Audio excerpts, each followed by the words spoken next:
పరిస్థితి ఎంత దారుణంగా అధ్వానంగా ఉందో ఇప్పటికే మనం చూస్తూ వచ్చాం. BC SC ST minority hostels కి సంబంధించి అందులో చదువుకుంటున్నటువంటి విద్యార్థులకు కనీస మౌలిక సదుపాయాలు గాని ఏమీ కూడా ఈ ప్రభుత్వం కల్పించినటువంటి పరిస్థితులు రాష్ట్రంలో మనం చూస్తున్నాము. తాగునీరు కావచ్చు, సరైన భోజనం కావచ్చు, టాయిలెట్ ఫెసిలిటీస్ కావచ్చు, పిల్లలకు సంబంధించినటువంటి బెడ్స్ కావచ్చు, వాళ్ళకు సంబంధించినటువంటి ఒక చక్కటి అంబియన్స్ క్రియేట్ చేయడంలో ఈ ప్రభుత్వం ఫెయిలైందనే మనం చూడాల్సినటువంటి అవసరం ఉంది. ఎందుకంటే రాష్ట్రంలో మొత్తం గనక మనం చూసినట్టయితే 3783 వెల్ఫేర్ హాస్టల్స్ ఉన్నాయి.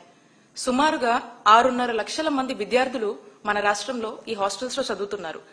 మరి అసలు ఈ వెల్ఫేర్ హాస్టల్స్ యొక్క ముఖ్య ఉద్దేశం ఏంటి?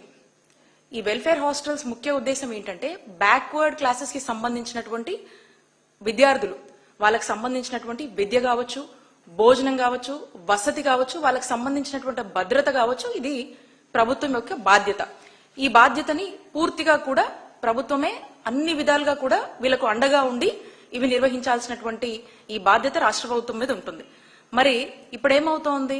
ఈ కూటమి ప్రభుత్వం వచ్చాక ఈ మంచి చేయాల్సినటువంటి ఈ ప్రభుత్వం ఈ విద్యార్థులని వంచేస్తోంది, వారి హక్కులను కాలరాస్తుంది, వారి యొక్క ఇబ్బందులను వారి తలరాతులకే వదిలేస్తున్నటువంటి పరిస్థితులు ఈరోజు రాష్ట్రంలో నెలకొన్నాయి.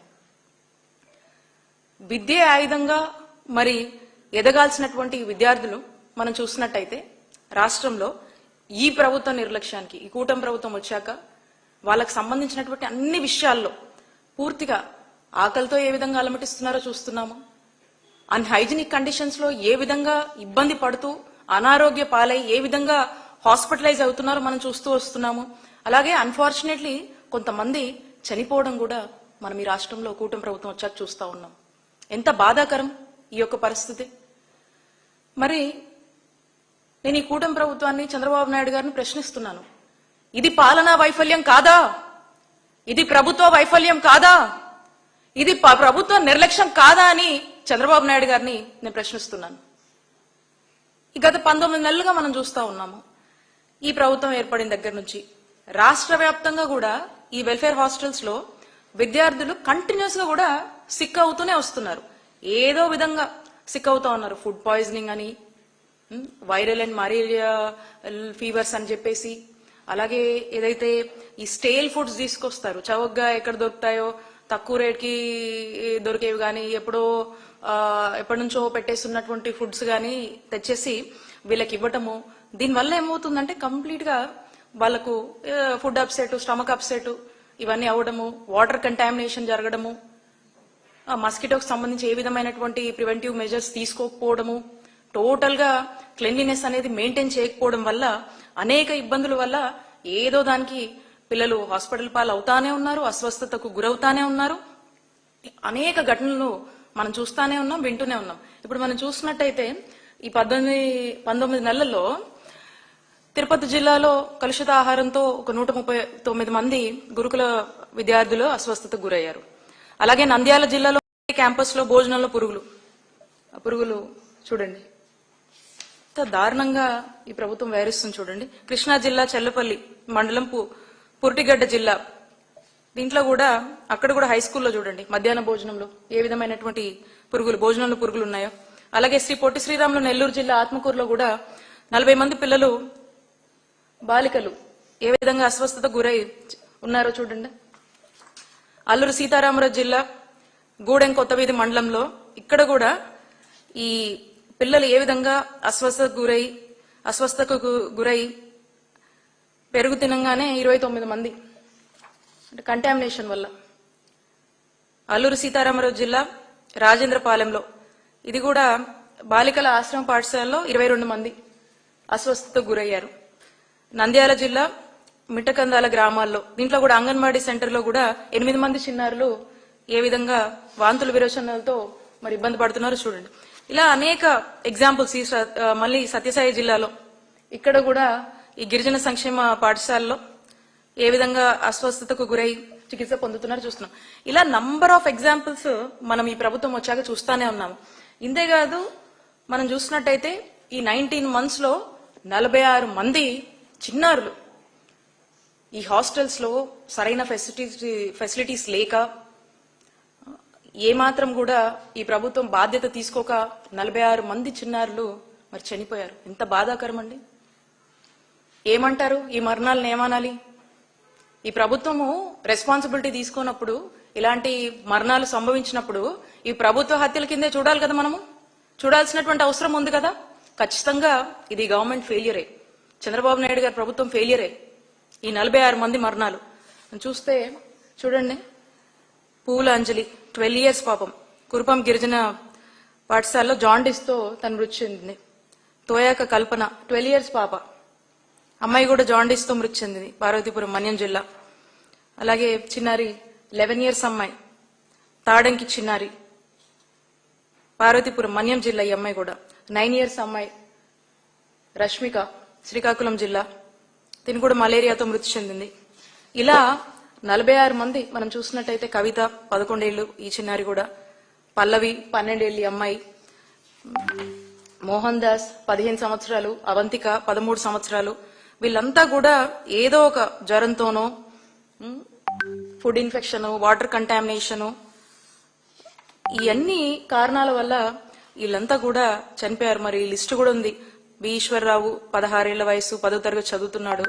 రాఘవ 11 సంవత్సరాలు, శ్రద్ధ 9 సంవత్సరాలు, జాషువా 9 సంవత్సరాల అమ్మాయి 9 సంవత్సరాలు, నిత్య 9 years, శారద 15 సంవత్సరాలు, దినేష్ 8 years, దినేష్ మళ్ళీ 10 years, తనుజ 11 years. వీళ్ళందరూ కూడా ఇలాంటి కారణాల వల్ల, ఈ ఫెసిలిటీస్ సరిగా లేకపోవడం వల్ల, ఈ food contamination, water contamination, viral fevers వల్ల, ఈ అన్హైజీనిక్ కండిషన్స్ వల్ల వీళ్ళంతా కూడా ప్రాణాలు కోల్పోయారు. పాపం ఎంతో భవిష్యత్తు ఉన్నటువంటి ఈ చిన్నారులు కేవలం ఈ ప్రభుత్వ నిర్లక్ష్యం వల్ల చనిపోయారంటే ఎంత బాధాకరం. ఇప్పటికైనా ఈ ప్రభుత్వం కళ్ళు తెరవాలని చెప్పి మనం కోరుకుందాము. ఇలాంటి ఘటనలు ఇంకా చోటు చేసుకోకుండా జాగ్రత్తలు తీసుకొని ఈ పేద విద్యార్థులు ఎవరైతే పాపం ఎంతో అన్అఫోర్డబుల్ కండిషన్స్ లో పాపం వాళ్ళు వచ్చి హాస్టల్స్ ప్రభుత్వం మీద నమ్మకంతో ఇట్లా జాయిన్ అయి చదువుతున్నప్పుడు, మరి ప్రభుత్వం బాధ్యత తీసుకున్నప్పుడు పరిణామాలు ఎలా ఉంటాయో మరి 46 డెత్సే మన కళ్ళ ముందు కనిపిస్తా ఉన్నాయి.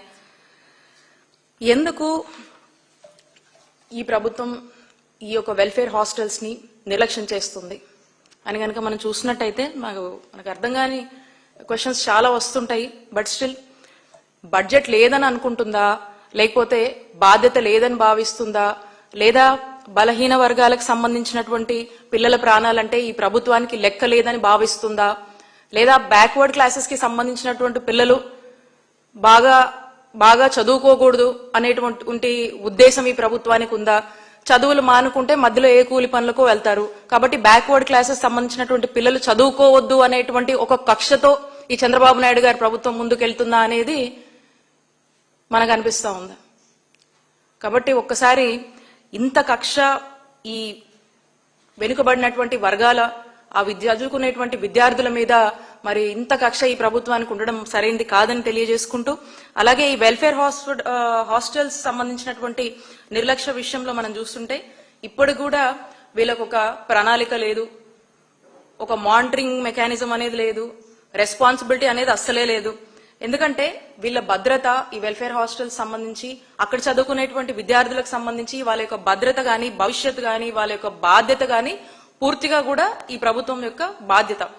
ఇవేవి వీళ్ళు పట్టనట్టు ఉన్నారంటే దీనికి ప్రధాన కారణం ఖచ్చితంగా వీళ్ళది ఏముంటుంది అంటే, ఒకటి వీళ్లకు ఇంటెన్షనల్ గా వీళ్ళు ఏమైనా వెళ్తున్నారా అనేటువంటి డౌట్స్ కూడా మనకు వస్తుంది. ఎందుకంటే ఈ ప్రభుత్వము పేదలకు పెట్టే ప్రభుత్వం కాదు, ఇంకా పేదల దగ్గర నుంచి కొట్టి ఈ కార్పొరేటర్లకు పెట్టేసి వాళ్ళకు దోచిపెట్టి వాళ్ళని పెద్దలు చేసే ప్రభుత్వంగా కనిపిస్తా ఉంది. ఎందుకంటే ఖచ్చితంగా ఈ వరుస పరిణామాలు చూస్తుంటే వీళ్ళని అన్ని వర్గాలని నిర్లక్ష్యం చేయడము, అందులో పిల్లల విషయంలో కూడా రాజకీయం చేయడం అంటే ఖచ్చితంగా ఇది ముంచే ప్రభుత్వం అని చెప్పి ప్రజలు ఇప్పటికే గమనించడం జరిగింది. అలాగే ఈ హాస్టల్స్ విద్యార్థులకు సంబంధించి ఏదైతే ఈ కొన్ని మనకు ఎన్సీపీసీఆర్ కొన్ని గైడ్ లైన్స్ ఇస్తుంది. మరి ఇప్పుడు మనం చూసినట్టయితే రీసెంట్ టైమ్స్ లో సాక్షాత్తు హైకోర్టే ఈ ప్రభుత్వాన్ని ఈ ఎన్సీపీసీఆర్ ఏం చెప్తుందో ఆ చెక్ లిస్ట్ ని ఇంప్లిమెంట్ చేయమని చెప్పి మరి కోర్టు మొట్టికాయలు వేస్తూనే ఉంది. పిల్లలకు తాగునీరు ఎప్పుడు ఇస్తారు అని చెప్పి మరి హైకోర్టే అడుగుతున్నటువంటి పరిస్థితి. ఎన్సీపీసీఆర్ ఫస్ట్ ఈ ఎన్సీపీసీఆర్ మనం చూస్తే జనరల్ గా కూడా ఏ ప్రభుత్వం అయినా కూడా ఈ ఎన్సీపీసీఆర్ లో కొన్ని చెక్ లిస్ట్ గైడ్ లైన్స్ ఉంటుంది. ఈ ఎన్సీపీసీఆర్ ఏం చెప్తుందంటే సేఫ్ అండ్ సెక్యూర్ ఎన్వైరన్మెంట్ అనేది కల్పించాలి హాస్టల్స్, వెల్ఫేర్ హాస్టల్స్ అన్నిట్లో కూడా. అలాగే క్వాలిఫైడ్ అండ్ రెస్పాన్సిబుల్ స్టాఫ్ అనేది ఈ దీంట్లో మనము ప్లేస్ చేయాల్సినటువంటి అవసరం ఉంటుంది.